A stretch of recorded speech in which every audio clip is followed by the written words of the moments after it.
conversations there, I suppose. Right, okay, let's get on to this though. So, this is going to be a VOD review of T1 versus Estral's game, day 1 series. They're both their first games of the tournament. So Estral come in from the LLA. So they're a Latin American team. They have finally won an LLA after coming second 5 times. They are kind of like, well, always the bridesmaid, never the groom. Not, what? Bridesmaid, never the bride. I haven't had enough coffee.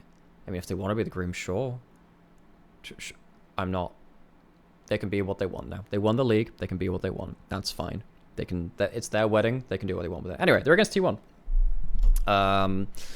And I just check drawing's working. Drawing's working. So let's have a think about draft priorities and let's get into this.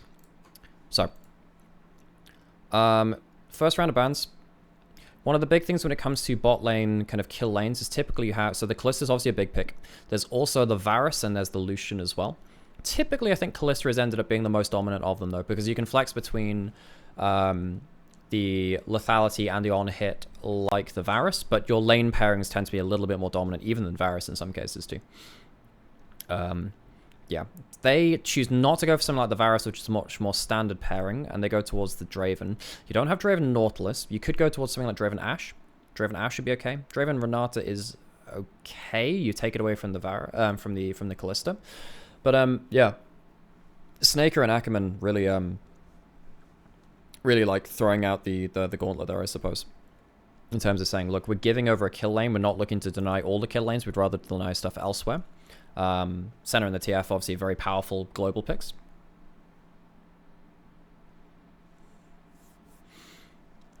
And Cody goes towards the Ahri. He had a really good finals performance on the Ahri, just getting out of lane. Now, you kind of expect Faker to just go towards Orianna, right? The Neeko could be put down towards support. You could just say, look, it's the Kalista Neeko. Even if you go towards something like, you know, like a pokey support, like an Ashe or whatever, the Neeko can be very good at kind of poking out in that kind of matchup. But it's still a flex between mid and support. So they can hold on to that for a little while. Neeko's good into Ahri. It's good into the bot lane. You have options here. So I'm interested to see what Estral focus in their second round bans. But what are Estral's goals within second round of bans? So I think you're okay taking the Ahri into the Neeko and just saying, look, the Neeko's going to be a problem regardless of which lane it goes into. See you, Mecha. Thanks for stopping by. I appreciate it. I think the Neeko is going to be a problem into the Ahri. Tends to win out lane pretty well and does quite well into the bot lane as well. The Rel's technically a flex pick, but I think this is now a losing lane, sadly. If you go Rel into Kalista Neeko, you get poked out very, very hard. It's one of the reasons we've seen Rel fall off. It's that she used to be, like, survivable in every lane and then also quite good as a jungler. Now she's... Wait, is she dead as a jungler now? She might be dead as a jungler. Either way, so she's not really a flex pick, and even in bot lane meta, she's not really that survivable anymore, which is not great for her. Yeah.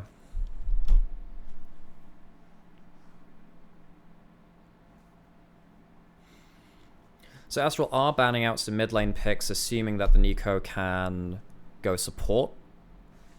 I guess they're saying, like, they could ban out... So you either have a choice. If you want to pin the Neeko into one role, you can then say ban out mid laners you want to put the Neeko into mid lane, so they have to take like a second tier, like another support, which maybe allows the Rel to survive. Maybe that's the logic. Maybe they're banning out mid laners to try and put the Neeko into mid lane, which then puts the Rel into bot lane. So you can ban out the Orianna here from Estral if you want to ban out one of the other mid laners that can do quite well into Ahri. But they ban out the Renata as well. So I guess they're not trying to double ban one role and force it into the other. They're just trying to ban like the worst case scenario in both. Not that... I think Azir is... I mean, it's a Faker special, but I don't think it's like the worst thing ever. Whereas T1, what are they doing with their bans? Banning out one of the better combinations with the Ahri, with the Shinsao, and they're banning out the Rumble. Wait, I mean, Zeus has chances into the Rumble. He could just go Aatrox into that. That would be fine. Unless they're worried about... Wait, is Rel Jungle dead?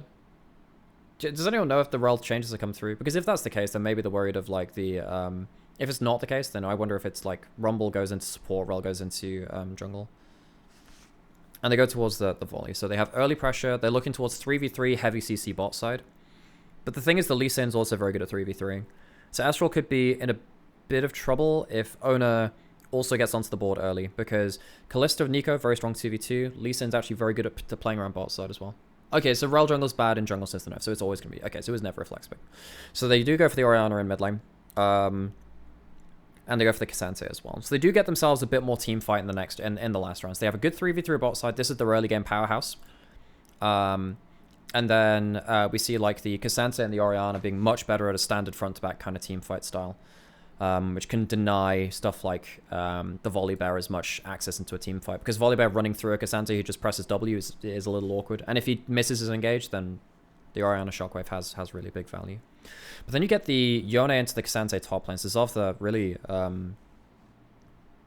really throwing down the gauntlet there. You have a losing lane mid lane. Orianna's very good against Ahri. Actually, I think that Orianna's very good against Ahri, particularly post one item, because you just poke her out so heavily. But the Yone can be a big problem in top lane as well. I think that on the whole, though, very mobile team from Estral. They have a lot of ways onto the backline to force a lot of these characters into not great positions. Okay, let's get into it, folks. I've still seen it picked since the nerfs, though. I think it was LEC where it was picked. Really, wow. I'm surprised, since Rel losing so much damage to monsters was a big hit to her. Like a big hit. Okay. So what's happening here? So we see this a lot. I've explained this in some other videos, but in case you haven't seen them. When you have an interactive level 1 matchup, particularly when you have someone like Yone who has the lethal tempo as well, what you're doing is you want to make sure that no one is stood here or manages to get a ward in here. Because what this means is that at level 1 now, Zofta can now hang about in this kind of brush and look to kind of like auto Q trade and get lethal tempo up, drop back into bush, and then kind of drop minion aggro. If you have a ward in this brush, the minions keep aggroed onto you, and it means that the level 1 trades are harder. Either way, it's setting up Zofta for success. Which I think is, now we have to see how Zofta works with the Yone in terms of like being given a little bit of that level 1 priority, like help.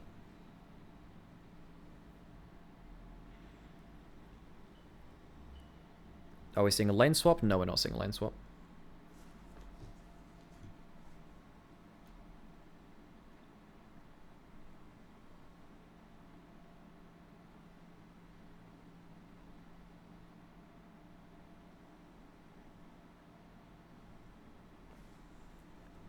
Okay. Oh, wait. Hang on a second. Yes, we are seeing a lane swap. Hang on, this changes everything. Okay. So this is, okay, so I was like, wow, we're not seeing a lane swap. So Estral do spot out that, but the thing is, yeah, so you have, T1 have winning lane bot lane, but they have losing lane top lane, so they can win out on a lane swap just because Cassante is way better with gold than the Yone. Losing the Kalista lane pressure, but then denying Yone a load of XP can be valuable. T1 didn't get any wards into, T1 didn't get any wards into enemy jungle to spot this coming. Estral, if they wanted to secure... If you want to secure, like, standard lanes, you need to get wards. You need to spot where the enemy team is at level 1. Whether that's by walking in as a grouped-up unit and battle warding or putting down wards elsewhere. That can be a matter of kind of draft and whether you want to fight at level 1 or whether you just want to scout. Sometimes it can be really hard to walk in because they have a Nautilus. So, I mean, in the past, it was stuff like Braum as well. Right. But we have a really weird situation now, though, where we have Gumayushi and Zeus on the same... Oh, no. Carrier is... Wait, was Zeus there all along? What's happening here?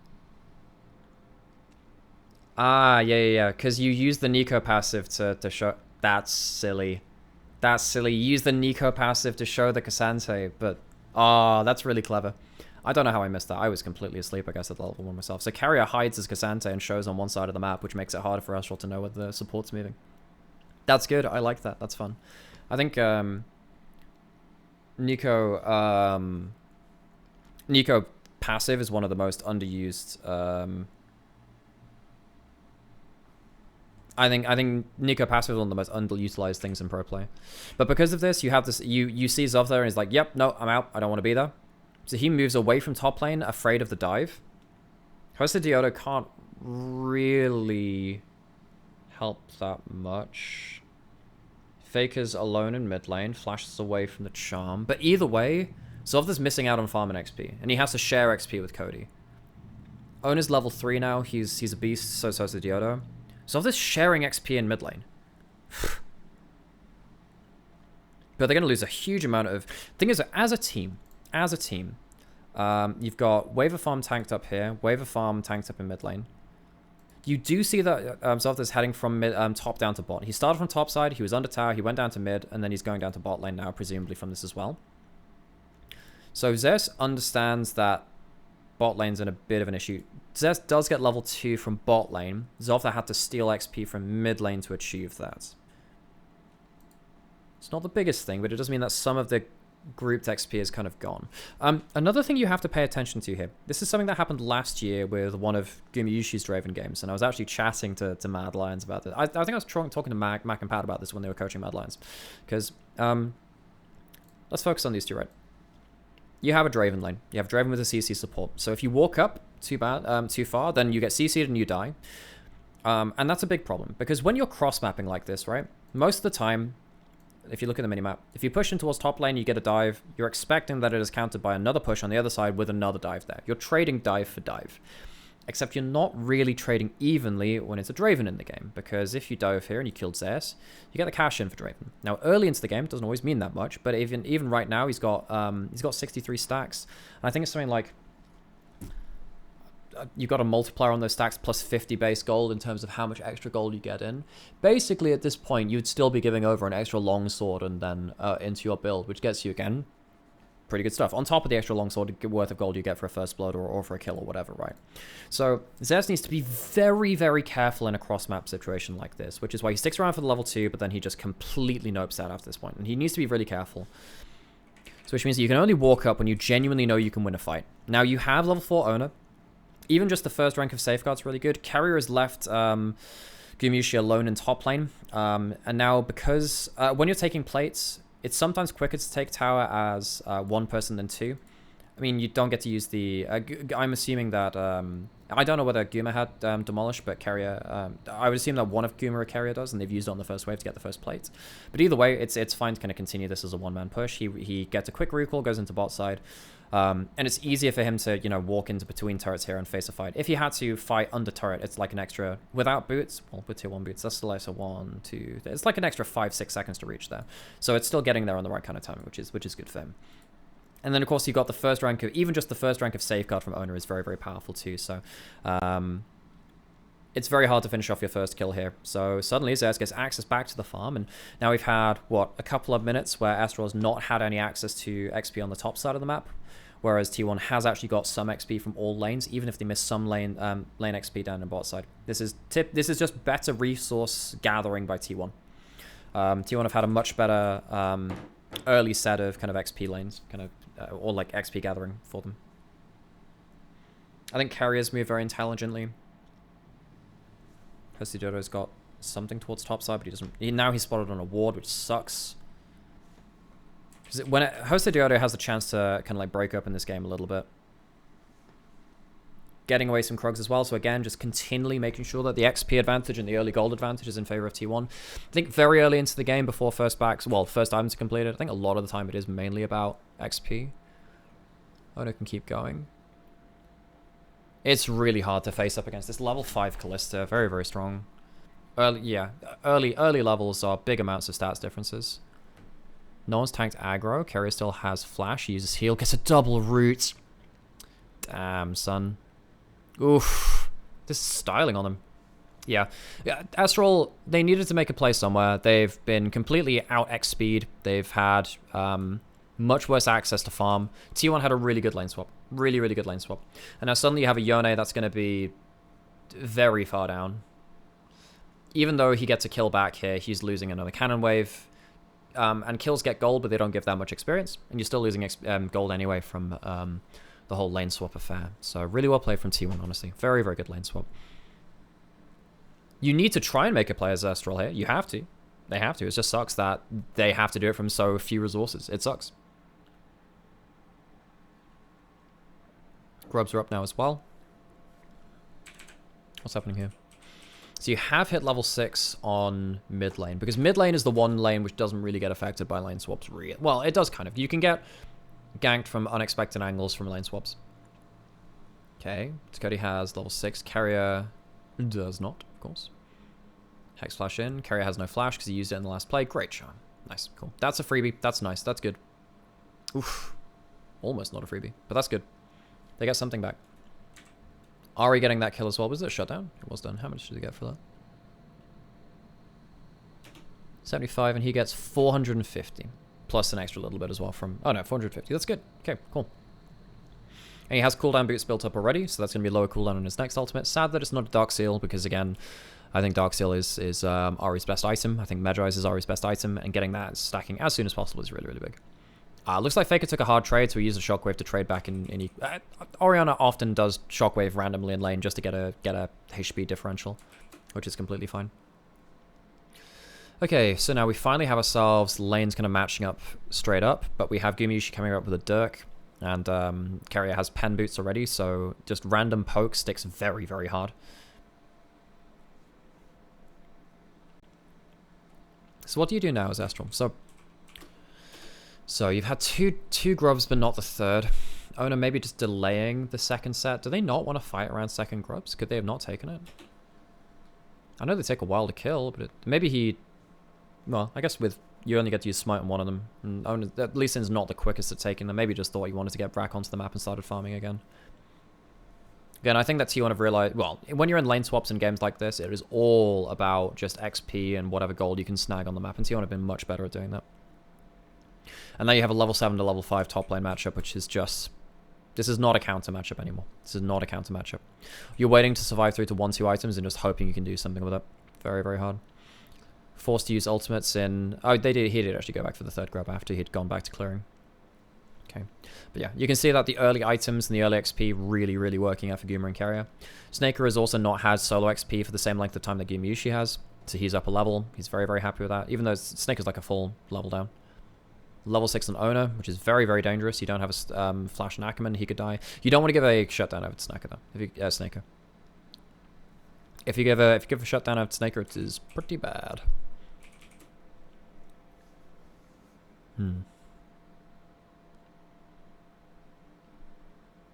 Demolish being able to use that. Oh, this is a fun thing too. I talk about this on Yone. You can do it on other stuff too. But watch how Uzeus trades under this turret here. I think he does it. Let me just see. I'm gonna watch it back in real time, see if he does it. Okay, so he does that. Ah, he does it. Cool, nice. So watch this, right? So, the turret at this timing, right, is just firing at this minion. Now, because it's in flight, it's going to take another second to retarget and fire another shot. Now, if you go for a quick Q auto, then E out to a minion, you can get out of tower range before the turret fires its next shot. So he does that there, quick auto there, out he goes. And he gets out just in time with the extended E dash range to his minions so that the turret can't go shoot him. Which means he gets completely free trade, as though the turret wasn't there at all. Now, you can do this very easily with stuff like LeBlanc, because you jump forward, then you like Q auto, and before the turret changes target, you flip back. Now, if you time it wrong, obviously it shoots you very, very quickly. But if you do it at the right timing, as it's just fired or just firing its shot at another target, you can get yourself a free target. Yone is also one of the best players, champions are doing this too, because he can go E forwards, do like a auto QW trade, and then flip back before anything happens. It's just a good way to kind of like trade in a way that melee versus melee typically doesn't do. But particularly with melee champions, it's harder to do. But you can do it on anyone, right? But in early lane, because towers are so damaging, a lot of people think that they're completely safe under them. They are not always. So Zer's just making the most of that. Good trade on Zov, that means that he can't stay under turret. He has to recall now. And then actually, yeah, because of that trade, he was looking for a back anyway, but still, it just makes it harder for Zovda to stick around for another wave if he wanted to. They were switching back lanes anyway, but still. It's just a nice micro thing. Doesn't actually have the biggest implications here, but it's nice to just keep up with some of this stuff. So you can see that Astral's still trying to cross-map, switch things around, trying to secure themselves a place for Draven to actually safely farm. He's 1.3k down, which is just not okay. Keria's coming back with an alternator. You have opportunity from Gumayusi. The thing about opportunity is that when you're out of combat, it means that your first skill shot has more lethality to work on. So if you get a pierce from when you're out of combat, and let's be honest, there's nothing to really force you into combat on the side of Estral in the laning phase, it means that it's just doing more damage. Very, very good for your kind of poke builds. And then the same with the alternator. Your first tap on a target is nasty as hell. Let's go pause this. Oopsies. Let's go back. Sorry, I completely messed up my hotkeys there. So, we've had a quick switch around where... I want to see what happens mid lane here, actually.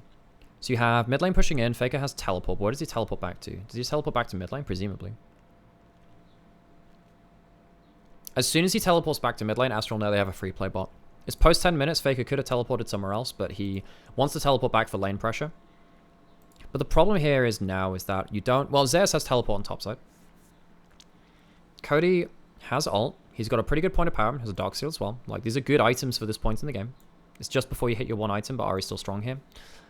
You have level 6 press the attack. Volibear, very, very strong at this point in the game. So Carrier walking up here to try and secure vision control is actually very greedy. You see Ackerman's here. Ackerman has flashback. Carrier walking up like this is actually very greedy. You see Hoso Deoda there too. Like, this step here is too much. This step here is too much. You've just used your W as well. Ah, it's a bad charm. If that charm lands, that could very much be a one play. Okay, level 6 on Hoso Deoda. Zez teleports late. Faker teleported into mid lane, so he's not there to respond bot. They do get a good shockwave. You know what? This is the thing which Loud did as well. I think both Top Esports and T1 have both been caught off guard by these pool 4 teams just being very quick at punishing their kind of slow setup. Because if you'd left this like another 10 seconds or so, I'm pretty sure T1 win this handily. Now, they do win it anyway, but the fact that the setup here is actually in favor of Estral. If the execution is better from Estral, they can actually win this fight. And this is good for them. This is the correct play to make. You punish the fact that Carrier walks up. I think Cody does a really good job of jumping forward here. I think that he chooses a good angle. You know, typically, like, Ari wants to be, like, firing a skill shot kind of parallel to a wall, because it means that you have less options to dodge, right? So he kind of chooses this wall to kind of go alongside, but he misses the skill shot, which is sad. Even though, I mean, it is against tier 2 boots a little early into the game, so the move speed's there already, and the heal's there too. But I think that, you know, the actual decision to make the play and the setup for the play is good from Estral. It's done on good timing as well. When is off the channel his teleport? It teleports very early. That's a good teleport. Good teleport timing. You know what? This is a good play from Estral. It does. They lose it, but the actual play itself, like the decision to make that play, is pretty good actually. Like, I like this. You know, T1 outplay. They outplay. I think that Carrier with the sidestep and then the big delaying ultimate, and then also having the oh, I guess with the Callista ult, maybe it's a bit different. But even though, yeah, I think maybe with the Callista ult it's a bit different. But even then, the damage onto Carrier would have been good. You still have Ackerman to kind of like catch onto Gimiushi anyway. Still, I think actually, honestly, I think that Carrier was a bit bold going up for that. I think he thought he was safe with Callista ult and then double flashes, but I think Estral they had a very good setup for that play. They knew that Faker would be late, but they couldn't quite finish off the play before Faker gets there for a huge shockwave. I think Owner and Faker play out the back end of that fight really well, right? I didn't focus too much on the micro, right? Where, like, there's, I think Owner has a really fun play here too, where, no, Gumi gets shut down, but, like, when he gets shut down, you've still blown, you know, ult from Yone and then the flash from Volibear, flash ult from Volibear, so he can't, like, reposition now. And that's why now Ona gets this is a really good flash kick. So he actually tries to reaction flash out of their charm, which is a bit different. But then this play here, he ends up kicking Zofta into this group. It doesn't end up hitting that many people. It gets like one knockup. But the fact is, it just means that Ona, when he follows his Q, is now melee range on multiple targets. And then like Lee Sin and melee range in early game is deadly. So he gets to just like keep, yeah, threatening. And then because he's in melee range, double flash comes out. It's an absolute mess. Snaker gets shut down before he gets to use any use. Gets to cash in his stacks. Yeah, really well played by Ona and Faker. That shockwave and like the kick to kind of get Ona into the right place was really, really good. And now suddenly you have like a Yone that's still really far behind. He teleported away from a lane where he could have got more resources. They're falling behind quite hard now. And sadly, you know, Cody doesn't get to snowball off this play as much as he would have liked to as well. I do think Cody played this well. Honestly, good. I'm happy that Estral made this play, even if they don't execute it right. I think T1's response is really, really good. I think that T1 just brutalized him in the execution, right? Even if the setup was a little bit lacking. And on we move. So, by losing that play, you have no say on your reset times now as well. T1 gets to move up and take 6 grubs. They have a dragon as well, so they have grubs and dragon. They didn't get one of the dragons, but the fact that they have both sets of grubs and they didn't lose 2 dragons for it is really big. Diodo has ult, so he could do a tower dive. Wow, that is a play topside. He's hitting in a turret with 6 grubs. You have to respond to it. Ah, that's a nasty play from Zeus. Ooh, that's close as hell. He has Malignance and he has cooldown boots, so it's not the longest cooldown now, but still, forcing him away, that was almost a kill. Jeez, that was close.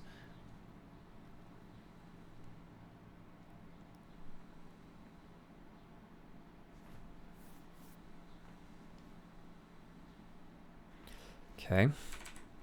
So Cody has to reset, but wait, does he just immediately teleport bot lane? I think Ackerman and Hosted Diodo have been moving around well. And again, they do have the volley barrel. They can absolutely dive this. Faker has no flash because he flashed the wall in the last play. This is a... Yeah. So Estral, like, they lose the play on top side. I think maybe they could have called a I think maybe they could have called Hosted Diodo and Cody a little early. Maybe not. The wave's not quite crashed yet. Ah, that's a really good shockwave. Really good shockwave. How many did they get back for it? Did they get any? And they disable the tower. Nice. Really well played. I mean, the shockwave's fantastic. I feel like Estral maybe even could have played this better. But one thing they're doing here as well, which is really good, is that you know that Lee Sin's still topside. In fact, well, I mean, you know that the Herald spawned. Kallista's not going to be there for any kind of, like, Kallista ult shenanigans. So you've kind of counted a lot of... Yeah, you've managed to, like, count up a lot of T1's members across the board. I like the fact that Estral are not averse to playing very quickly around the map. Gets the center of the ult onto carrier as well, some max damage from the volley barrel. Really good stuff. I mean, I think that the micro is obviously going T1 favored. I think that, like, you know, the Zeus ult from under tower was really good. I think that Faker's ult there was really good too. Almost won them back that play. You know, the sad thing about this is that, of course, even when this is happening, Owner is taking huge amounts of farm. He's taking Herald. Guma takes a mid lane turret. So even then, you know, I'm happy that the bot lane play came out, but it just takes a little too long to work out before T1 get themselves a good cross map. They're still getting more resources on the map. The biggest thing I think about this game from T1 is that even if they lose out in the micro, they're just getting more resources across the map. It's just, yeah. They're getting a lot of stuff. A lot of stuff. You know, they've got all of the top side objectives. They lost 1 dragon, but they've gotten a hell of a load of plates. They have 2 turrets to 1. Had a lot of solo XP as well. You know, you can see that Goomer is still a full level up on Snaker, which is a problem. It's not even half a level, so you're not even going to be able to, like, fight, like, bottom of level 10 to top level 10 or whatever. Okay, what's happening here? You don't have you have Zovda's teleport, but you don't want to teleport him away now. The problem now is that Zovda's not going to have oh, it's a good shockwave. Hang on. This is... So, what do you think... Why do you think Faker was running so fast towards the enemy team? So, let me tell you a little something. When Ahri charms you, you walk towards her by the closest possible path, but you are slowed by 50%. What does Phase Rush do? Gives you movement speed. It's one thing. It also gives you slow resist. So if you proc Phase Rush and then get charmed, you walk forward with almost full movement speed. One of the most fun things I ever remember doing in certain matchups was when Ryze used to have... Well, Ryze still had... When he had even more move speed from his passive... When he procced Phase Rush and he procced his passive, you'd charm him, he would just go boom. It's like, why are you running? Runs right towards you. So right here, Faker gets a really good combo, but he gets the Phase Rush, which means he runs right the way under tower. Oh, and they call out the teleport from Zofter immediately as well. That is just a Phase Rush interaction. That is so funny. Ah, that's such a shame. Zofter actually ends up teleporting for nothing. If he doesn't the fact that he teleports away from a lane where he should have been getting extra resources is kind of shitty. But still, that's a funny Phase Rush charm interaction. That's really quite funny. I'm liking how Estral are approaching different plays, though.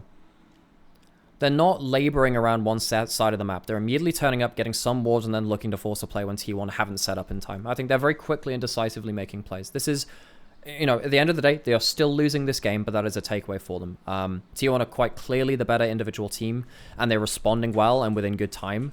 But I think the Estral are actually making plays decisively and within good timing windows, even if they're not finishing those plays well. Now the problem is they're playing against 6 Grubs with a lot of very strong individual members. Like this Kalista is going to be absolutely insane to take part of. They're going to get an Edge of Night next as well from the looks of it, I think. And that's just a big problem. Just a big problem. Use the Kalista ult to carry out to safety. Yeah, calls him out of the charm, because Cody's got a... Wait, how did Cody get there? Ah, see, he teleports behind them. Where did he teleport to? Show us the fucking map. So he teleports right down to the... So this is another thing, right? When you make a big play, folks, you leave wards. Actually, this is the ward which Zelda teleported to before, so that's a bit different. But, like, if you're playing around one area of the map, you just assume that wards are there, right? And it means that if you're moving around quickly around the map and you forget about where you've played in the last, like, 3 minutes when the wards are still up, yeah, you can get teleports like this. Gets into carrier. Probably not the best target, but it does mean that he doesn't have enough HP for a good ult. So carry gets out for free. That's a shame, because once again, Estral just can't quite finish off a play that they started. I think that Gurma and carrier, good discipline from them. Stop a recall with the Draven ult. Stopping recalls with Draven ult is kind of nice, because if you're playing this very quick and like snap around the map and try and get plays very quickly after returning to an area on that, if someone's reset poorly and they're not there to influence the play, maybe that changes the outcome in the next play. That's good on the whole. But yeah, I mean, T1, they've got farm leads in every lane. Zovtha, after the lane swap that T1 pulled out, is still very far behind. That's another bonus which T1 have had. I think the lane swap was really good. Again, they're just accruing more resources than Estral. And now you're getting to the point where, you know, Zovtha does have Blade, but he's not going to be at 2 items at the same time point as anyone else. He's trying to force plays. Zovtha is not getting out. I don't know, man. Just look at this. This reminds me a lot of Team Liquid had a similar game against T1 like this in their first game of Worlds last year. T1 are pushing all 3 lanes. They know that there is maybe a dive coming here. It's hard to make that dive work. You got 10 seconds in the cholesterol, which is a timing window which Estral are looking for. Even Faker said in an interview that he said Estral was really good at being decisive and their bold plays sometimes flustered T1. Yeah, that's a good call out. I think that Estral are very good at quickly making plays. However, this is very similar to how T1 beat Team Liquid in their Swiss stage game in Worlds last year, where it doesn't matter if Estral do get a kill or 2 here, because T1 are taking 3 waves of farm. 3 waves compared to 1 wave is a huge difference. Zovtha is already down almost a level and a half now at this point. Okay, they managed to catch carrier, but he's on his celestial opposition. They have to make plays here. They have to make plays. But while this is happening, Zeus is ghost. Wait, did he ghost already? When did he ghost? So he's walked away from bot lane. Faker's taking top side. The engage doesn't quite work out, and then Zeus gets to walk in as an absolute brute of a front line. Who's he taking here? You don't want to take Cody because he'll just ult away. Shockwave ulted out from Jesudo, so not the biggest thing. Okay.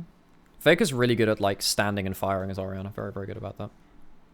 But no, I think that Estral, again, the execution isn't great, but the timing is. That's the takeaway from this game so far. Wait, he's not going to get this, right? Yeah, stand aside gets in. All right, so no second Herald charge.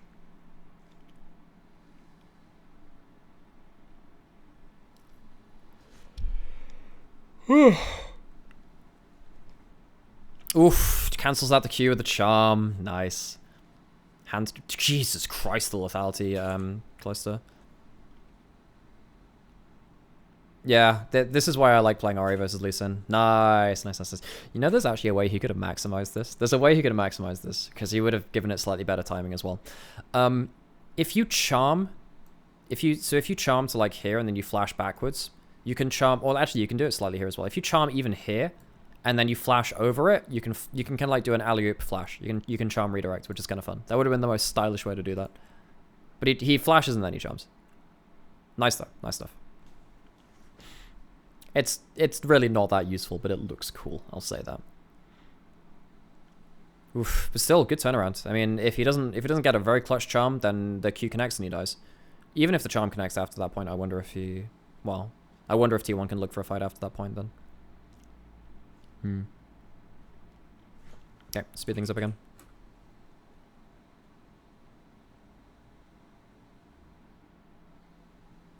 Yeah, that's a nice charm. That's a really nice charm cancel. That's really cool. He tried... That's a very tight timing, actually. Because if he'd hit... if this cannon was further forward, then that would have blocked it as well. Yeah. Owner hops through a minion, which means that the timing's slightly more in his favor. That's good. Slightly more. Wait, no, that's not true. It's just like if he fired it early, then it would have maybe hit the cannon. He can fire it late. Well, yeah, it just kind of cuts down your timing window. If he fires it too early, it hits the cannon. Fires it too late, he gets hit by the Q. So he times that very well. That's nice from Cody. Also, by the way, Cody's been pretty good for a while. He debuted at MSI 2021, and his first game was versus Arya, who was also debuting internationally, and he solo killed him in lane, and he had a really good game on the Silas in MSI 21 against DFM. He's had some good moments. I actually quite like Cody. He's a name which I've remembered over years. Again, we've got big XP differential in the top lane matchup. You can see now that T1 are just continually pushing their stuff in. Thank you, Angie, for the hydrate. I will hydrate. And after this game, I'll refill on drinks, and then we'll get to that. So what do Estral do now? I mean, you're now on soul points. Like, enemy soul point. Baron's up against a team that has a Callista. No, it's not the on-hit click. What's happening here? So I was asking, what do they do now? Dragon's up, so they know that likely Owner's taking Dragon. Do they see it go down by the time they make this play? So Cody has teleport. They have double teleports. They choose to shadow bot lane. Cody's not got a great anti-tank build because it's the Horizon Focus Malignance. You really need Leandries to kill tanks, which is not great. He has Ghost, he has All Out. He actually might even kill Zovta here. I mean, the play's a good play. Again, it's the right timing to make it. But this time Faker actually responds him well in time, actually. Okay. Oh, if he gets one more auto there, he kills. But it doesn't matter. Nice. But again, like... What else do you do here as Estral? This is probably the best play you could make. The only problem here that Estral have been doing in this game that I can think of actually is the fact that basically Snake has never had a chance to get a shutdown. If you get a shutdown, maybe the game changes a bit. Because if Draven gets so unholy fed that he can just one-shot the first person that jumps in, maybe that changes things. But like you're trying to use a timing window where you know that Owner plus maybe one other person is on Dragon, and you have a chance to use double teleports to respond elsewhere if T1 cross map. So you go with your double globals to kill someone in a side lane. So then if you get that kill, you can teleport elsewhere. You could teleport to Baron if Zeus dies, maybe. Or whatever. You could teleport somewhere else to make a play. But they just don't kill Zeus quick enough. And yeah, I mean, Cody can't really have any other items at this timing point. He doesn't have the gold for it. Sadly, Snaker dies and loses a load of stacks as well. He goes from 400 stacks down to under 100, which is just bleh. That's not great. I mean, again, like, I think that Fake has a really good response teleport. Goom is there on a good timing as well. But still, Estral makes the right play. It's just that T1 outplay. And they respond really well. T1 are just so locked up on the map. They're just locking the map up so hard, rather. That Estral just don't have the timing windows to finish off plays in the way that they want. They don't have the stats for it. And since they've just lost a load of important people, they probably use Baron after this. Yep. Hesiodor is zoned out by Carrier. Oh, he almost gets in. He actually almost gets in. That was a flip. But the thing is, even if you flipped that and Hesiodor dies, it's still... Even if they'd won Baron here, they would still teleport mid lane. And they would still probably end this game. Now they have the Baron, then it's obviously a definite end of the game.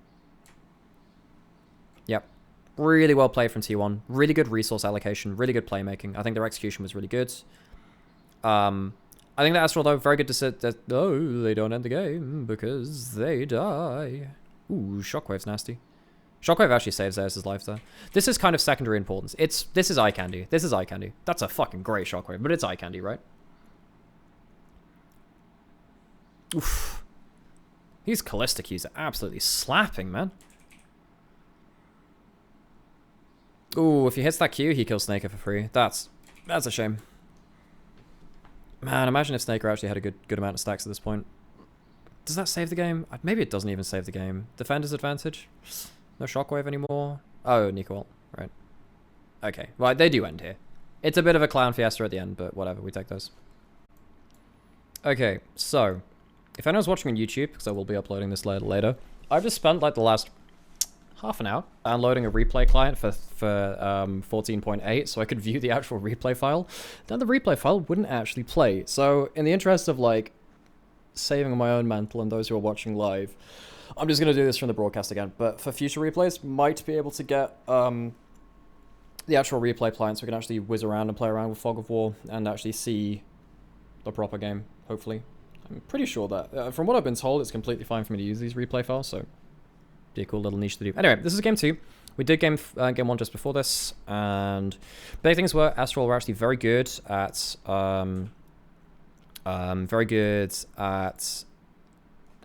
decisively making plays. Even if their execution was off, their decisive plays were pretty good. They did it on a good timing. There was a lot to be taken away from that. However, T1 very, very good at just keeping garnering resources. They just kept kind of playing to 3 lanes in very successful ways. So T1, they take away the Vi. Vi is very strong at that style of play anyway, because she just kind of like has that instant go button. So when you need to make a play on a timing, she's very reliable at hitting things well. Now, we still have, so we have the Varus taken off, but we still have Kalista, we still have Lucian. The Senna's gone, which means that one of the power lanes and bot lane's gone, but you still have, I'd imagine, Kalista and then Kalista being very, very strong. So by locking in the Ashe, you lock in one of the better Kalista answers. Doesn't have to be an answer, but it's one of the better answers. And you can go for something like Draven Ashe as well for Snaker and Ackerman. Because they're also playing Draven lanes. So T1, they could potentially go for Kalista. They could lock in Renata or Nautilus at some point. I don't think that either of them are going to get taken away. So you can lock in maybe... You can either lock in choice mid laner, or you can lock in choice jungler now. You could lock in Lee Sin. Lee Sin's very good at 3v3s. However, if you want Faker to just be very good at kind of like holding mid lane to account and just gathering resources, the Orion is completely fine because he's very strong in early game at kind of like... getting access to farm and potentially locking Cody into lane. So I think this is fine. But then you're likely looking at what, Draven on 2-3? I think that's the likely lock-in for Snaker. And then what are you doing after that point? You're locking in, I mean, Ahri's still up. You could go back to the Ahri. I don't think that's a problem. I think Ahri's fine. Because like that just allows Cody to make big plays. You have to lock in the Draven, I think. Otherwise, you're just going to get slaughtered bot lane by the Kalista. I think you need the Draven to kind of match up. Because if you lock in... if T1 locks in Renata or Nautilus and you don't have the Draven to fist fight very early on, I think you just lose. So they lock in the Lee Sin themselves, take that away from Ona. Means that now Estral have a very strong 3v3 bot side. That was one of the things that Ona did very well in last game, was just turning up to plays and making a mess of things with the Lee Sin. So now you have to ask, well, okay, what's T1 going to do? They don't go for a jungler, they go for the Rumble instead. Now, Rumble can be a support pick. It can also be flexed towards top side as well. I'd imagine they lock in jungle on 4 and then hold the top lane support flex for 5. And I think T1 ban away Ahri, because I think it allows Cody to get out of lane and make plays. I think they ban away, what, Ahri and Nico. I think that's pretty good. Just take away Lee Sin pairings. I think that's fine. I think that's quite valuable. Talia also fine. Yeah, that's cool. I think that maybe you ban away the Ahri as well. Maybe you just don't care about the Nico. There's actually an argument to say that Nico's better as a support than she is a mid laner right now. But I think Nico's still fine as a mid laner anyway. Banning away the Nocturne from the Nocturne Ahri comp, that makes sense. What else you could lock away? You could lock away Shinsao maybe from Ona. Take away the Shinsao. Jarvan, right? Jarvan Ahri. Okay, so they're locking away Ahri combos rather than good individual junglers. Nah, pick jungle. Pick jungle. Hold your flex last. Unless you know that you want the Rumble in bot lane and you don't want to play against the Cassante. It could just be a takeaway, but I don't think that's that valuable. You still have Kalista Renata you could play around. I think that would be completely fine versus the Draven Ashe. You have other winning bot lanes. You're actually very lucky to have other bot lanes that are like S+ tier available. Surprised that they locked away their flex so easily. So now you have Aatrox versus the Cassante. That's a bit of a wash lane, but you have a pretty good flanking threat after. You can get onto the Ahri, Rumble, Kalista, all pretty good targets for that. And then the Ahri is kind of an easy lock away. Yeah. I don't know. I feel like you could have not banned the Udyr and put the Rumble in top lane against it. Oh, God. Caffeine hasn't hit. Blech. And they lock in the Viego. Why is the Viego good here? Over the Shinsao. Viego's pretty good at getting away from, like, pick combos like this, I guess. Because you can ult backwards when they try and face you, but Viego wants to go melee range, and going melee range against these two kind of sucks in big fights. I feel like Viego gets shut down by Draven pretty easily too. If you get hit by stand aside, you have to use your ult early in a lot of your combos, which is kind of shit. That being said, it's still a reset comp, so if you're expecting Estral to be bad at executing and they make misplays, then the Viego punishes them harder because they get one kill and then suddenly the fight's over because of resets.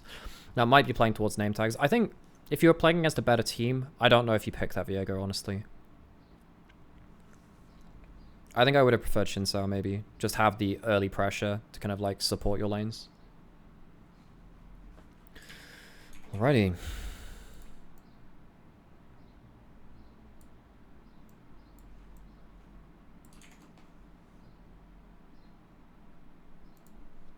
Okay. See how my camera's looking. Okay. So this time it's the bot lane, which is the really flippy one. So you walk into the bot lane bush early just to make sure that no one's putting down early wards or getting bush prio and standing in the front bush, which can be very important in these kind of lanes. Particularly for Rumble as well, you can use the E from bush but not give away your visions. That means they can't auto-attack you backwards, which is very important. Firing E's from out of Fog of War is really nasty, as says Rumble on the whole. So that's pretty valuable there to just make sure that Snaker and Ackerman aren't gonna get like destroyed early on. Wait, replay book? Do I have replay book?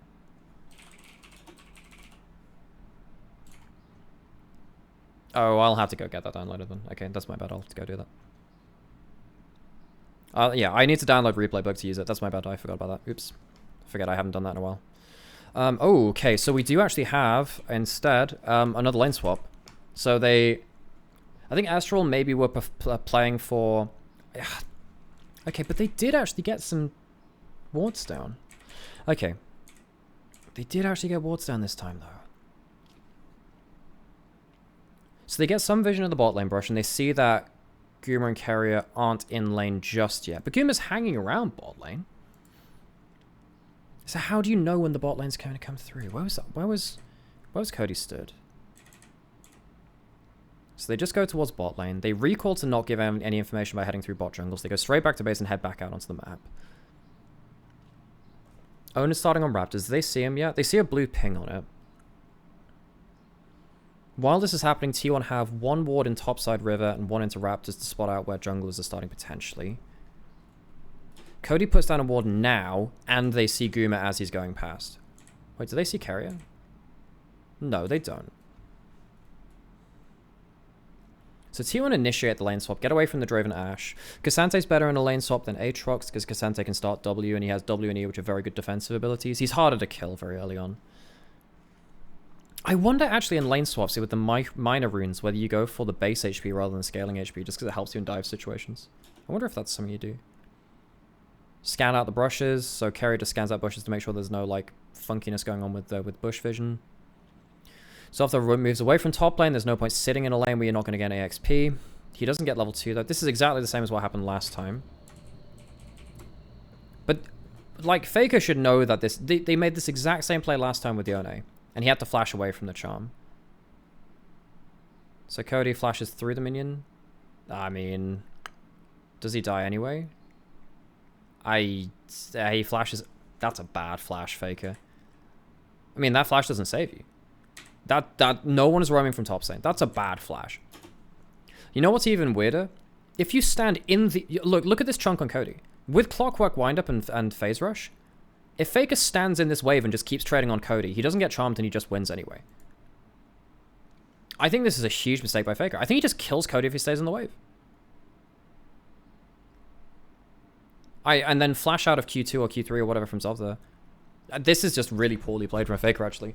You know, normally I think Faker is very, very good at being under pressure in mid lane. But now, I'm not like, you know, criticizing this play for no reason. You saw the exact same play played from Zovtha when he was lane swapped on in game 1, where he walked mid lane. And, you know, we saw the chunk which came through from the QW very early, right? Faker was doing well in early lane. Let's have a look at this again. Gets down onto the turret. You got a good trade at level 1. You have Clockwork Windup. You have... Does he have Phase Rush still? Yeah, he should. No, he doesn't have Phase Rush. He's used it. So he doesn't have Phase Rush. That's important to note. Cody also doesn't have Electrocute, though. He has biscuits and he has another pot, so he has 2 pots to keep ticking. He could use a pot here. He could use a pot midway through this trade as well. I'm almost certain that you can kill Cody here with Clockwork Wind-Up and Minion Aggro. Maybe you trade 1 for 1, but I think maybe you can flash out of something important. It's a level 1 Aatrox as well. Yeah, I think that's quite disrespectful by Faker. I think it's fine to look for hard trades in mid lane. I just think that he shouldn't have run outside the miniwave. I think the flash is quite bad. I think that without Phase Rush, it makes it harder. I think maybe he trades 1 for 1 if he stands and fights, but I think blowing the flash is not great. Now, Zofta doesn't have level 2, but he does have Q for like extra CC. Hustodioda, what was his path? He went straight through bot side, 3 camp clear. Straight in towards bot side quadrant.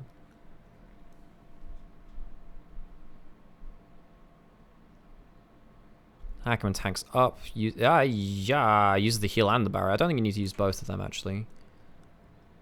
Okay, tanks the last turret shot, though. That's good. Hostioda gets out before the next turret shot. Nice. Nice. So, you don't get a cash in for Draven, but it matters. Well, it would have been nice to get it, actually. First blood onto him. Well, it wouldn't have been first blood, but it would have been... so he teleports back anyway. They don't have heal and barrier this time. They don't have level 2 on Aatrox either. But they do have their, like, keystones back up, like Kayla Blades and stuff. Good E from Zeus, actually. Ooh, okay, then how the hell... okay, so this is a mistake here from Cody in terms of wave positioning.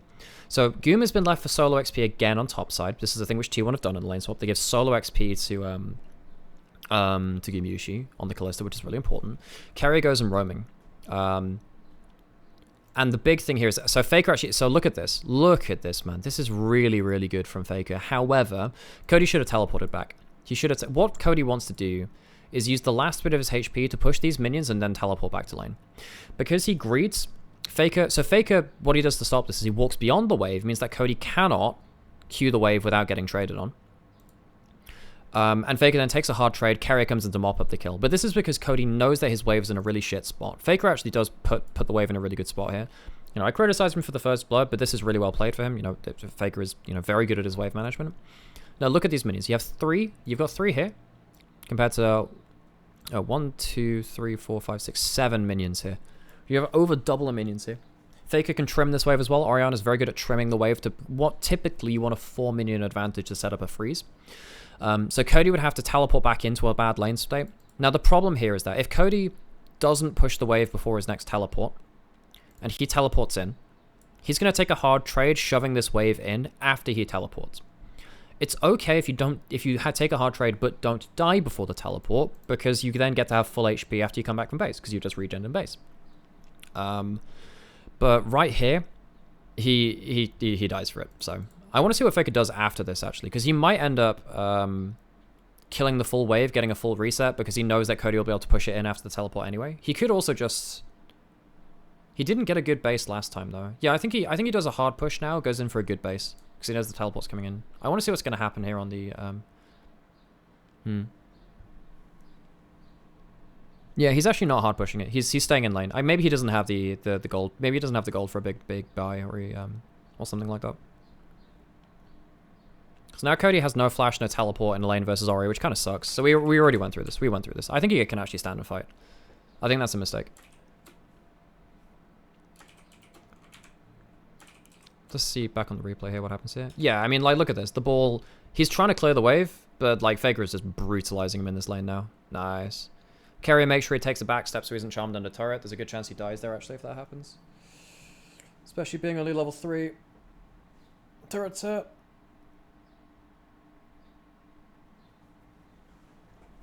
Can resist what? What happened?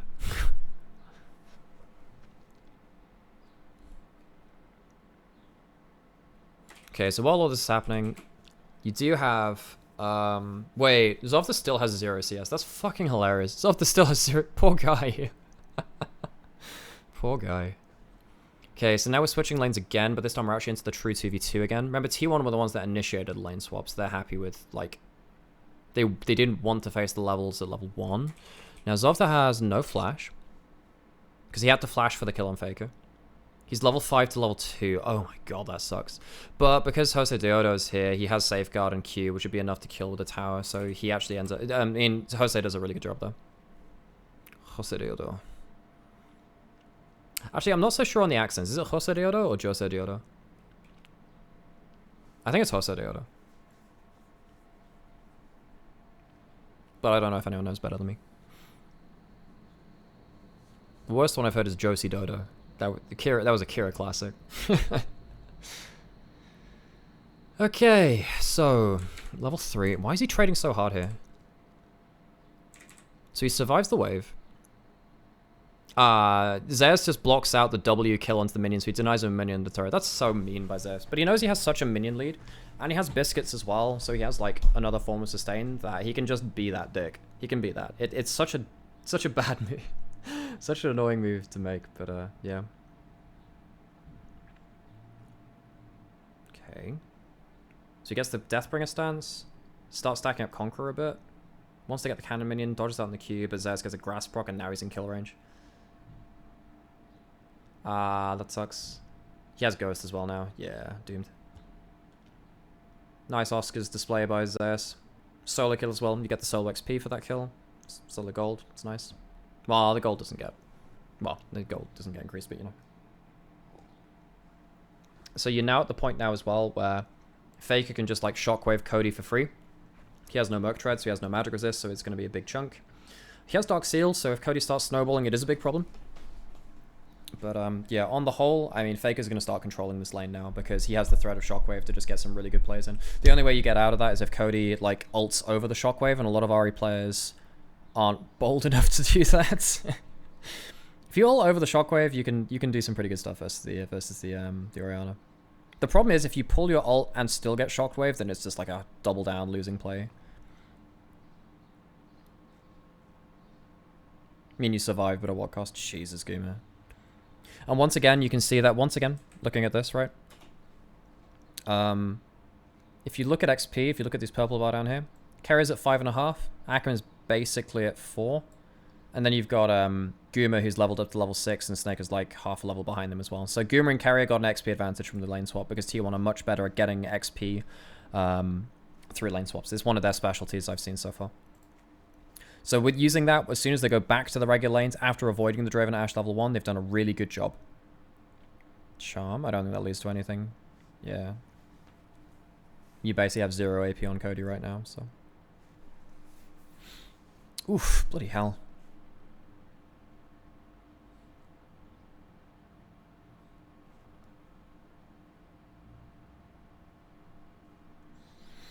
So Host is down here to protect his bot lane because he has to be at this point. Double control wards, yikes.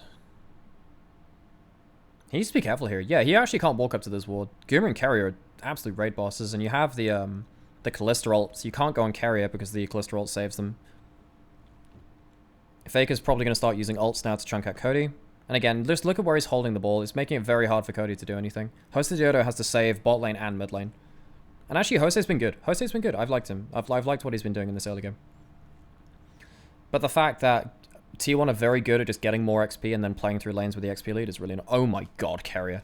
Oh, that's... Does anyone like the smell of roast fox? Blech. Oh, 7s for Cody. The fox shall say no more.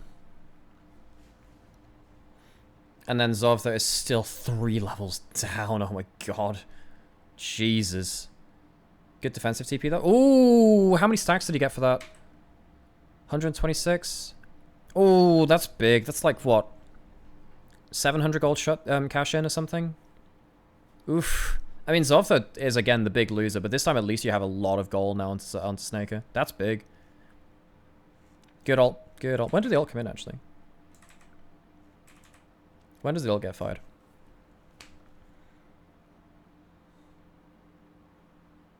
Okay. When does it get fired? Now. Yeah, that's a good timing for it, actually. Ooh, and he pulls it back early. That's a good reaction there from Snaker. He pulls it back early, so he knows, like... He knows he doesn't want to hit Zaya, so he reactivates it, so he can at least get the return onto Ona. How much gold did he get for that, man? A lot. Actually, you can probably tell by, he's on 100, 0. Yeah, he gets 800 gold from that. Nice, nice, nice, nice. Good stuff. Okay. You can see that Estral have actually managed to keep up some good vision control now as well. T1 overdived that quite heavily. Even though it was with a huge level advantage. I thought it'd be cleaner than that, but guess not.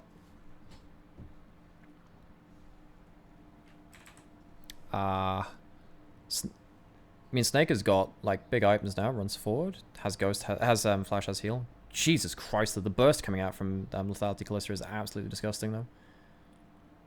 Good equalizer. Oof. Good E. Yeah. So he used the flash, he used the heal already. He could have just flashed out of the E though, I think. I think if he just flashes here, he's safe. After he gets hit by that, he knows he's dead, but wait.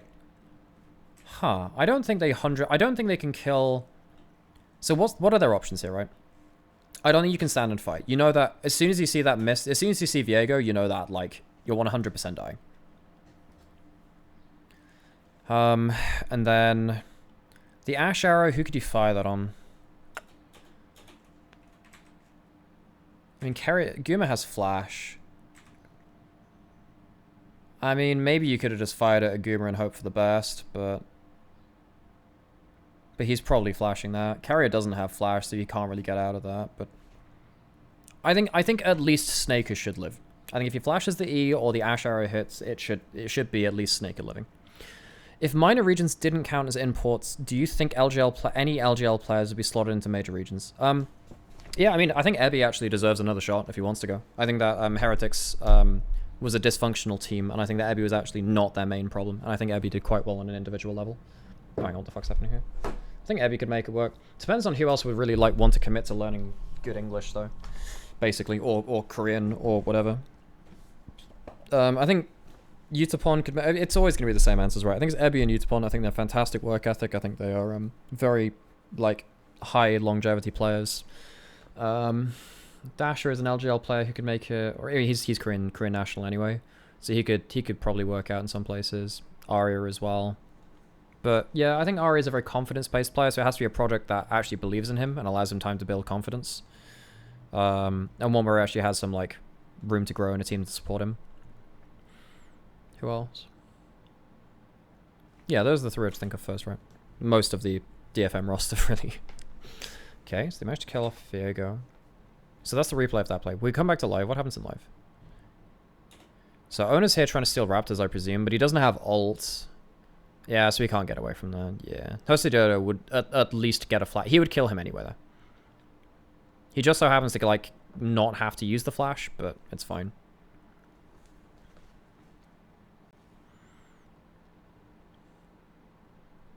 Okay. Carrier does not have a Callista nearby.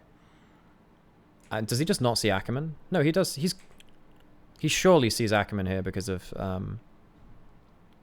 maybe not. Okay. I mean, he just completely mistracks everything here. It's complete fog of war and he doesn't have the Callista. Just wait 5 seconds, my friend. If we wait a few seconds, you have the Callista ult. That's really disrespectful from Carrier. Carrier's had actually a couple of moments now where he's gone too far on warding missions, even with a Callista ult. You know, he's been fantastic. He's moved around the map very well, but he has been a bit loose on his timings. Good Q. Really good Q. Gets it for free. But you're still... Because of the lane swap, you're... Oh my god, he actually just gets solo kill. That's hilarious. He gets solo kill from 2 levels down. Huh? How does that happen? How does that happen? What? Holy moly. That's... He misses the W. Ah, he misses a W. That would kill. That would 100% kill. I mean, I mean, just... Where's he gonna go? If you literally just W in this direction, there's no way he can go. Where does he go then? So instead of going like that, he goes like... Yeah, so instead of... He goes this way. If he goes like this way, there's no way he dodges that. Because he can't move this way far enough in time. That's just a really bad W. I cannot believe he just got solo killed from 2 levels up. That is insane. Holy moly. That's... I mean, well played for himself there, but like Zed's just... I mean, there's nowhere else... That W is a bit of a crap W. But even while all this is happening, you can afford these mistakes because they've been so good in the lane swap. Like they were very good at getting extra XP in the lane swap. The fact that he was 2 levels up to begin with is because they've just put Zotha in the dirt. They shouldn't have given that kill back, though. They're now even in gold.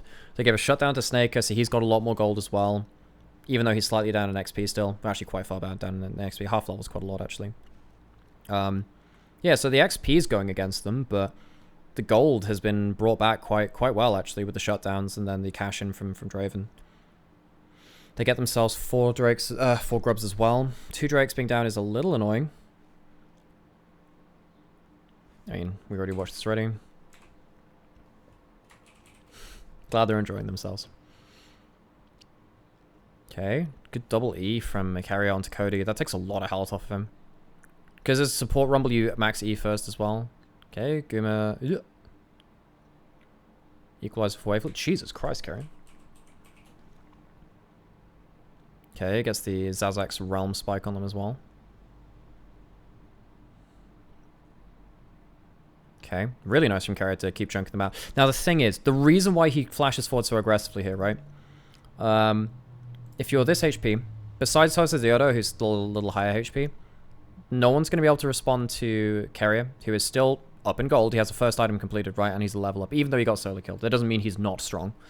And then also, Faker is pushing for free on bot side. Once again, what did we say about T1 and how they beat Team Liquid at Worlds in Swiss? And then also how they won game 1 as well. They're getting resources out of all 3 lanes. Safely and effectively. And because of this flash forward in mid lane in the 3v4, he gets a double E on Cody. So Cody, even though he has to back before he teleports back in, which delays him by at least 8 seconds. Now, if he has to go like 8 seconds to then teleport into a play, which takes, what, 4 seconds as well, and then like another couple of seconds before he gets into a fight, that's like a, 15 seconds he's bought each of his lanes if they were going to go somewhere else. Ackerman can't do the same. He doesn't have ult, doesn't have flash, doesn't have barrier. Snaker has both his sums, but again, he's at half HP. Because Carrier's like taken, he took like half a HP bar from Cody before his pot started running, right? How much did it come through there? Oh no, like a third. We'll say a third. Nice, that was really good for them. Okay, a quarter, sure, whatever. And the equalizer comes through here. Like he does about 2,300 damage, 2,000, 3,000 damage to the combined team of Estral as they support Rumble in an important moment, and that allows Faker 15 extra seconds to respond to this. Because Cody has to back off.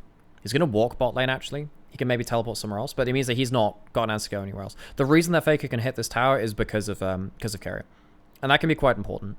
Because again, he's just hitting tower. There are minions dying to tower, so Astral losing value there. It's good stuff. T1 are very aware of what they can get from the map. Very, very effective. Very, very effective. Now they teleport elsewhere. Because now Cody has to respond bot lane. You see the teleport coming out of Fog of War here. They should have spotted that. This is just... They don't have to take tower aggro here. It's bad. You don't have to take tower aggro here. I actually think it's not worth throwing this. He's going to flash anyway, right? Yeah, that's not great from Faker. Teleport from Cody? I mean... I just trust... I think Zov, you just leave Zotha here, don't you? There's no point teleporting it. So Cody has to like flash and all, right? Owner's stun is fantastic. Oh, that's pixel perfect. He actually... Because if you look at this, right? How... Let's have a look at the pixels here. I think actually he teleports in on top of the stun particle. Look at this. So the stun particle is literally... As soon as he teleports, he is overlapped with the stun particle. Look at this. He literally... There is no way he can flash out of that. Because as he teleports in, the particle which stuns him is literally under his feet. Fantastically well timed from Owner. That is so well timed. There's no way to outplay that. And then just the immediate CC comment comes through. Yeah. Alright, fair. Charm flash from Owner. W for the movement speed. Yeah, nice stuff. I mean, I think that the shockwave is a bit meh, but that, again, it's secondary. T1 make the better map play. And then they get to destroy top lane. They get to reset. Zez gets to teleport down towards bot side. He gets to once again keep farming up that wave if he wants to. Faker pushes in a full wave into turrets. They're losing that wave to tower. So even if they find something up top lane here, they're losing minions to tower. As soon as Zez teleports back towards bot lane, again, they're farming 3 waves instead of Estral, which are currently farming only 1.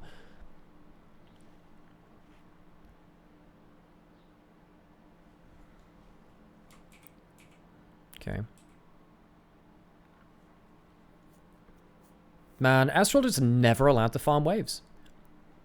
They have to constantly be, like, trying to shut down T1 on multiple lanes, but they're just not managing to do it in a good time. What the hell's... Wait, Zofta's so far behind that Faker just like, well, okay, you're dead. He doesn't even have a first item yet. Jeez. Oof. Yeah, and he just used flash topside, so... Aiyah! That ain't it.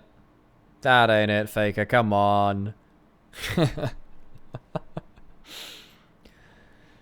Yeah, that's kind of a meh. He was backing off anyway, so it's not even you get that much for like just the chunk. Ooh, and because Faker and Ona just wait, did Ona show on anything then? No, he didn't. But again, decisive play from Estral because they know that Faker's just flash and ulted there. Good ult. That's a really good ult. Nice. That's good stuff. Again, decisive play from Estral. Even if it's not the most precise for most of the game, this was a good one. Shame that charm didn't land because the Callista's dead. You can't use the Callista ult on carrier. That would have been great.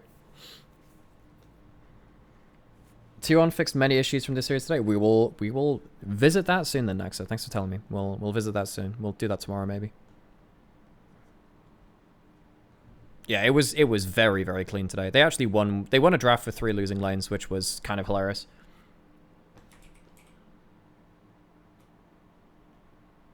Ooh, charm, but you don't have ults you can't kill. Feels bad. Okay.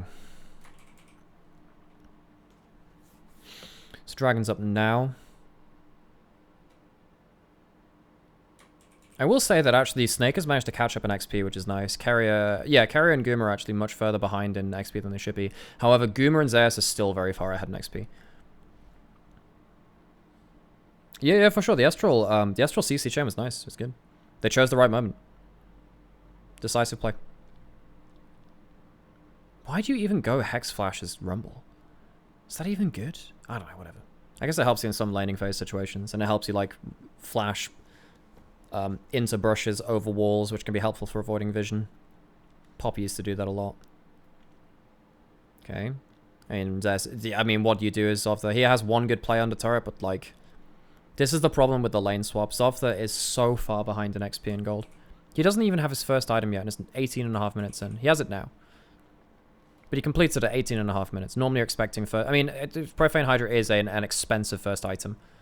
But you're still expecting it 14, 15 minutes or so, right? So he's like 3.5 minutes behind the clock, which is a lot. Okay. But as soon as he's back up... I love this about Zofta, though. It doesn't matter if he's really far behind in the game. It's like, yo, we're coming back, boys. He'll leave waves. He could be farming bot lane, and he's like, nope, now is the time to make a big play. I think T1 assumed that he's just going to collect bot wave, but instead he drops a wave for a big play here. Because I think T1 just assumed that the correct play is to get the wave in bot lane. So they're kind of caught off guard by this. So Zez gets charmed out of things, charmed out of the teleport. Zofta's now getting... Okay. Good. That's a really good cholesterol. Good preemptive one. Okay, so sadly Estral can't make anything of it. But again, it's a fun play against the run of things. Damn, Snaker. If Carrier doesn't have a good enough flash and he gets CC'd by the knockup in front of him, he gets another auto and potentially kills with another crit. Jeez, with the info, that's huge. But now the problem is, because they failed the play, they've lost another wave and a half bot lane, which is losing gold. They're not farming top lane anyway. Where was Fake during this? Fake was pushing top wave, so they're losing 2 lanes of farm. It's okay if you get the kills. But even then, there's a chance that you're losing out on overall gold and XP earned. But as it stands, you know, T1 just did a really good job just in the series of just playing on multiple lanes. It is very reminiscent of how they played versus Team Liquid in the Swiss, where Team Liquid, they knew they were going to lose some kills on side lanes, but they made the bet, and there was the correct calculation that they would gain more in XP and gold from farming 3 lanes instead of like 2, or in this case, in this game, 1. The Estral have only realistically been farming 1 lane at a time, and everyone else has been responding or making plays on the map. But T1 have done a really good job of outplaying and just getting more value. How's it go? Is this the conversation between overloading and actually getting value out of lane stuff? Yeah, it's very similar to the Team Liquid game in Swiss from Worlds last year. And now when you finally go to farm a wave, you can't even do that, man. The one time he gets access to a wave, he's just immediately killed. Zovdar has not been able to play the game. That is, I mean, T1 have been ruthless with this, man. I mean, Carries is dead here, isn't he? He uses the Ignite for Nimbus Cloak so he can get the move speed from it. This is not enough. Oh, good side steps. Are they going to kill him anyway? Oh, come on. He deserves to live. Aw. They've gone very far for this, but I think they still get it. But, like, again, they're making plays, but they're losing farm on bot wave. Good charm. They need to get so much from these kind of plays, though, man. Okay, that's good. This is good. Nice. So this is the first time where Estral actually managed to get themselves, like, a good, like, set play. Still 1 for 3 overall. And they get jungler. So, I mean, T1 are basically betting that they all survive this play. Because Faker's got a good push in bot lane. Now, where does the big mistake come through? They get a charm there. Zeus is walking down. I mean, Guma just disrespects the last charge of the ult. And also, this is another thing too, right? Like, we said that, like, Ari wants to, like, have people against a wall. God, I wish that was me. Because it means that there's less ways to dodge out, right? Because, like, you can't walk into this wall. So then if he, like, if he charms, like, right here, like, he can dodge this way, but he can't dodge this way. Of course, he can still, like, dodge back this way anyway, but it's removing options, right? Faker doesn't have TP. That's a really good charm. Cody plays this really well. I think Cody's good.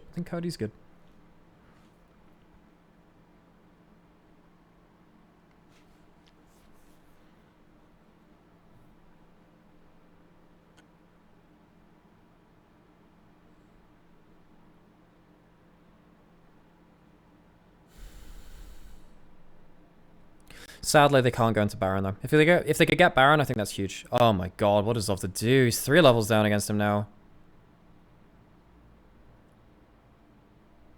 Jeez. Like, what do you do? There's no way you're killing him. Zhonya's, Seraph's upgraded, yeah. See, in the extended play, it even ends up being a 3 for 2 because you die in the side lane as well.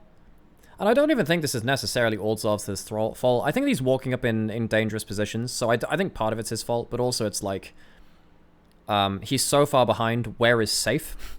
You kind of have to greed for something at some point. And obviously Zeus does a really good job to remove someone to go into a 1v1 instead of a 1v4 with the ult.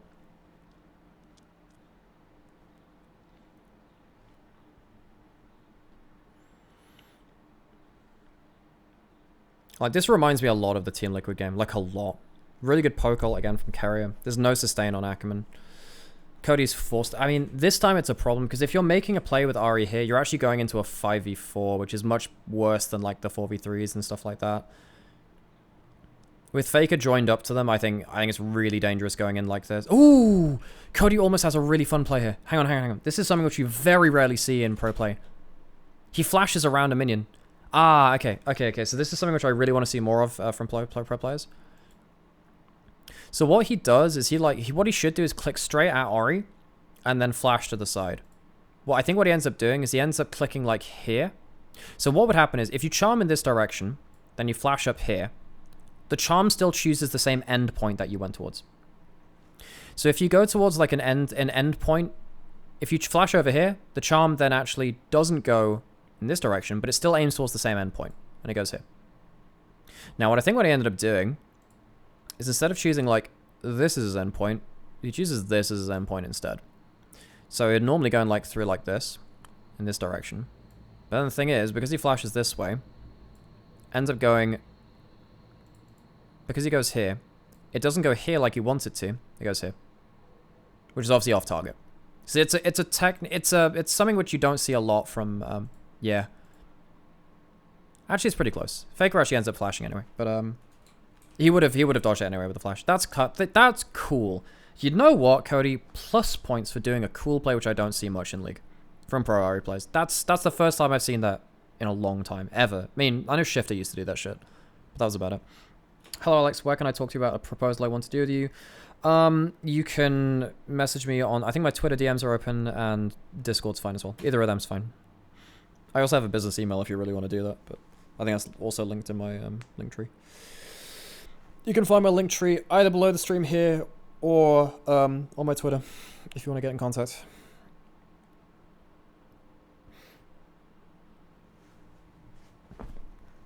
I haven't seen that Ari play in a while. That's fun. But still, I mean, Estral, good eye for playmaking. If, I mean, the trying to hand check T1 is rough.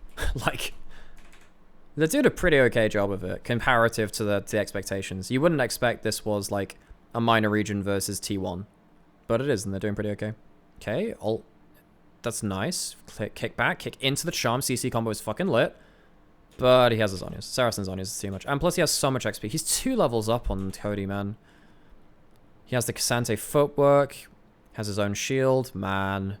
There's just too much XP diff at this point. It's genuinely XP diff as well. It's not even a huge gold difference. He's level 15 to Cody's level 13. And this is why gold advantages can sometimes lie to you. Especially in well-lane swap games. This gold is not that big. Of course they do have the Mountain Soul as well. Yeah, fuck it. Yeah, they have Mountain Soul. That also helps.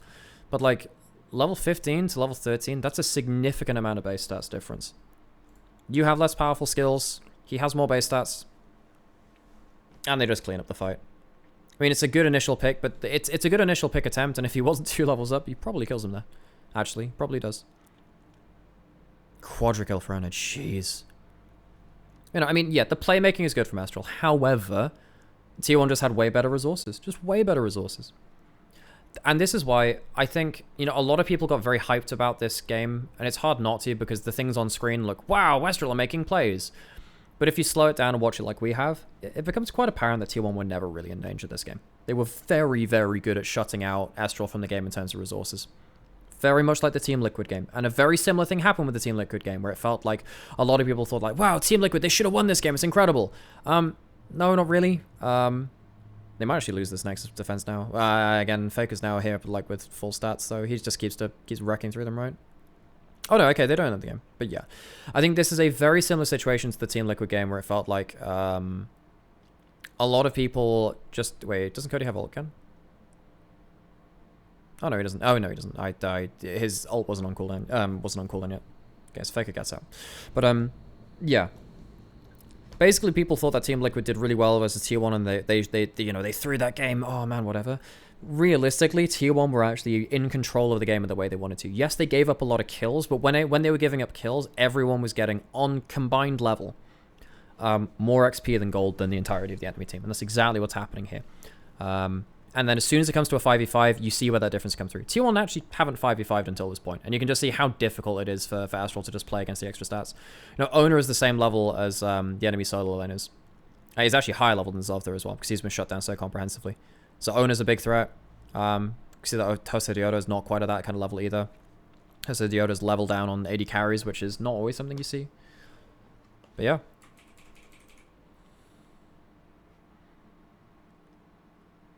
I think T1, you know, if we're going to use the civilization analogy, they might not be going for military victories, but they are going for the economic ones.